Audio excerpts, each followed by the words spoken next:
एक ओंकार सतनाम कर्ता पुरख निरपौ निर्वैर अकाल मूरत अजूनी सहभंग गुरप्रसाद जप आद सच जुगाद सच है भी सच नानक होसी भी सच। वाहिगुरु जी का खालसा वाहिगुरु जी की फतेह। In this video we are going to cover factors affecting refractive index. Last video में आपको बताया था रिफ्रैक्शन का मतलब क्या है। लाइट जब अपने पाथ से रास्ता भटक लेती है ना, उसे रिफ्रैक्शन कहते हैं। जैसे ग्लास से एयर की तरफ जा रही है, लाइट ने अपना रास्ता ही भटक गया। लाइट का मीन्स ये डेंसर था, ये रेयरर था, लाइट ने अपना पाथ ही बदल लिया, ये रिफ्रैक्शन थी। और हमने लॉ ऑफ रिफ्रैक्शन पढ़े थे लास्ट वीडियो में। लॉ ऑफ रिफ्रैक्शन क्या कहता है कि angle incident ray, refracted ray and normal they all lie on the same plane. एक तो लॉ ये था।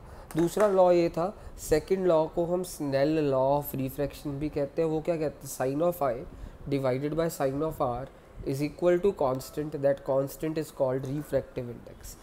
Sin I upon sin R is equal to refractive index. ये हमने पढ़ा था।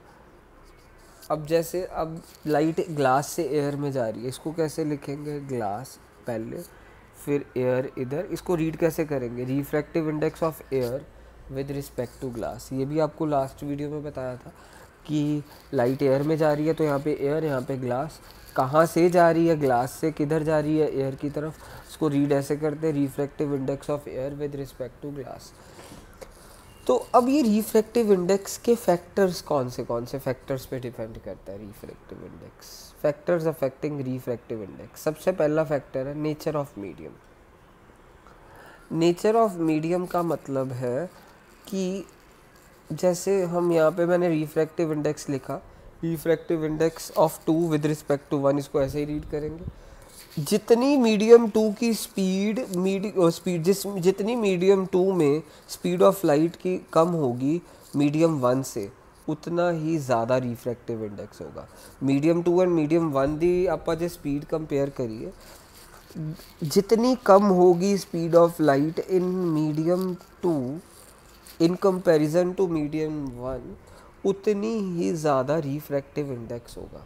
मींस जितनी speed of light in medium 2 कम होगी मीडियम 1 के विद रिस्पेक्ट, उतना ही ज़्यादा रिफ्रैक्टिव इंडेक्स ज़्यादा होगा। हमने पढ़ा था ना, रिफ्रैक्शन का कारण क्या है, speed of light is different in different medium, this is the reason for refraction. अब एक कारण हो गया हमारा फैक्टर जो रिफ्रैक्टिव इंडेक्स को डिपेंड कर रहा है, नेचर ऑफ मीडियम। दूसरा है टेम्परेचर ऑफ मीडियम। जितना ज़्यादा टेम्परेचर होगा उतनी स्पीड ऑफ लाइट ज़्यादा होगी, उतना रिफ्रैक्टिव इंडेक्स कम होगा। जैसे जैसे टेम्परेचर बढ़ता है, किसी भी चीज़ का मोशन बढ़ता है, ऐसे ही जितना टेम्परेचर बढ़ता है तो स्पीड ऑफ लाइट उस मीडियम में इंक्रीज़ कर जाती है। स्पीड ऑफ लाइट जितनी ज़्यादा होगी उतना ज़्यादा कि इतना कम ही रिफ्रैक्टिव इंडेक्स होगा, याद रखना।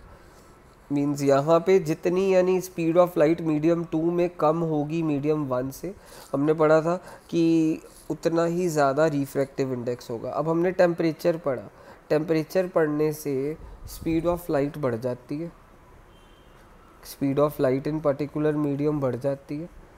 इससे रिफ्रैक्टिव इंडेक्स क्या हो जाएगा, कम। रिफ्रैक्टिव इंडेक्स का सिंबल ये म्यू होता है, ये म्यू कम हो जाएगा। सो ये याद रखिएगा। सो हमने क्या पढ़ा, टेम्परेचर बढ़ाने से स्पीड ऑफ लाइट बढ़ती है, टेम्परेचर बढ़ाने से speed of light in that particular medium कम हो जाती है, बढ़ जाती है, सॉरी। टेम्परेचर बढ़ाएंगे स्पीड ऑफ लाइट बढ़ जाती है एंड रिफ्रैक्टिव इंडेक्स कम हो जाएगा। रिफ्रैक्टिव इंडेक्स का सिंबल ये म्यू होता है। अब हमारा अगला है कलर ऑफ लाइट। 3 चीज़ों पे डिपेंड करता है refractive index, nature of medium, temperature of medium and colour of light.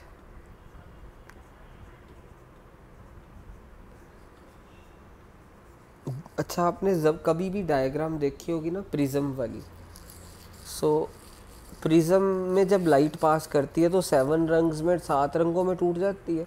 White light जब पास करती है प्रिज्म में तो यहाँ पे आके वो 7 रंगों में टूट जाती है। इधर हमने सभी ने डायग्राम कहीं ना कहीं तो देखी होगी, छोटी क्लासेस में आपने देखी हो कभी ना कभी, तो ये ज़रूर देखी होगी।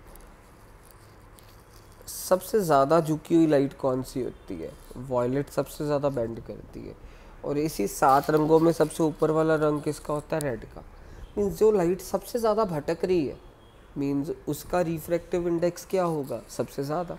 मीन्स लाइट का अपनी दिशा से भटकना इज़ कॉल्ड रिफ्रैक्शन।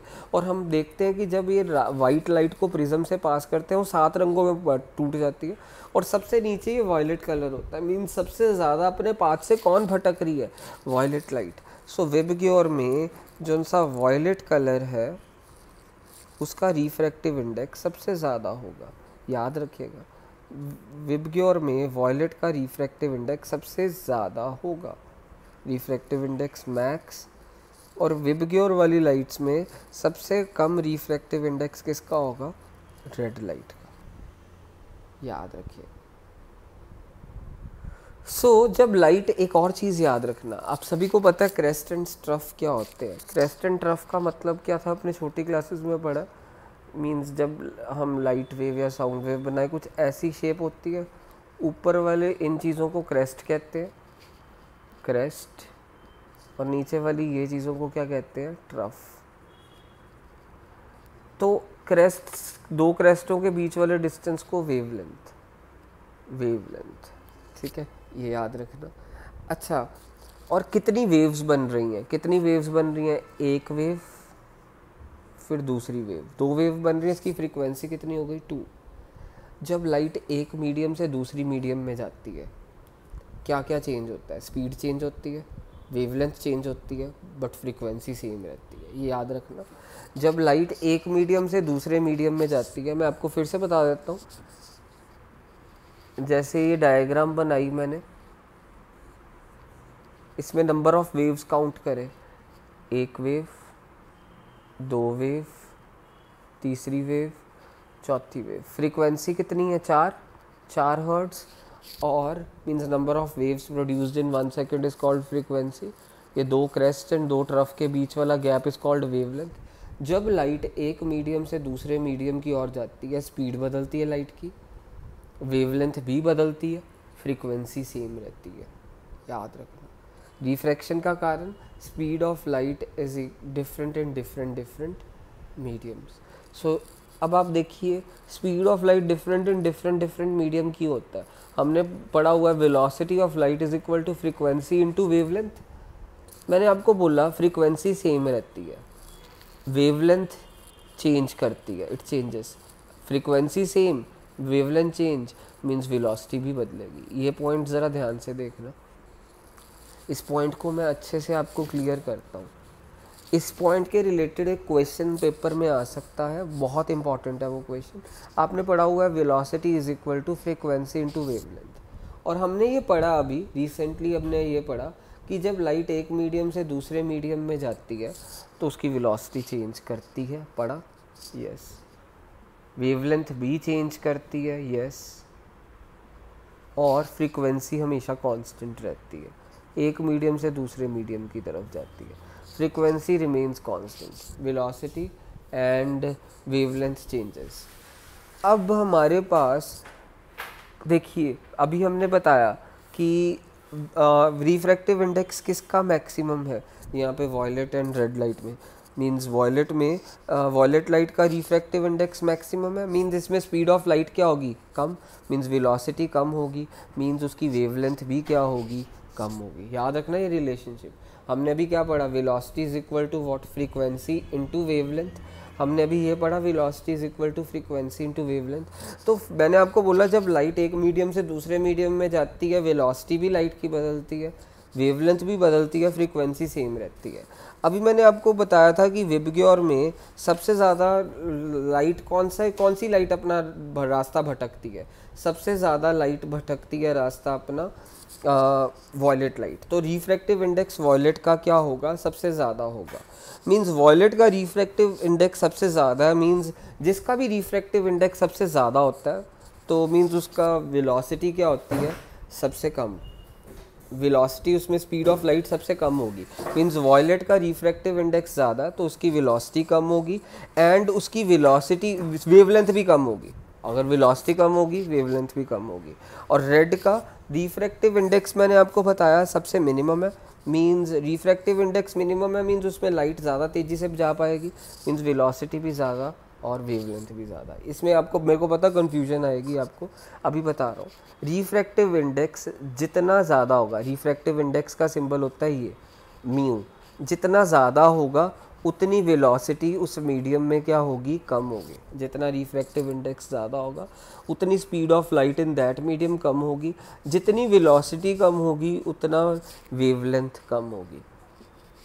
कम क्यों होगी? वेलोसिटी का फॉर्मूला फ्रीक्वेंसी इनटू वेवलेंथ होता है, फ्रीक्वेंसी कांस्टेंट रहती है, तो अगर वेलोसिटी कम होगी तो वेवलेंथ भी ऑटोमेटिकली कम होगी। और अपोजिट क्या है, अगर रिफ्रैक्टिव इंडेक्स किसी चीज़ का कम है, मींस भारीपन कम है, उसमें वेलोसिटी ऑफ लाइट क्या होगी, ज़्यादा होगी, मींस वेलोसिटी ज़्यादा होगी तो वेवलेंथ भी ज़्यादा होगी। अगली वीडियो में principle of reversibility of light आएगा।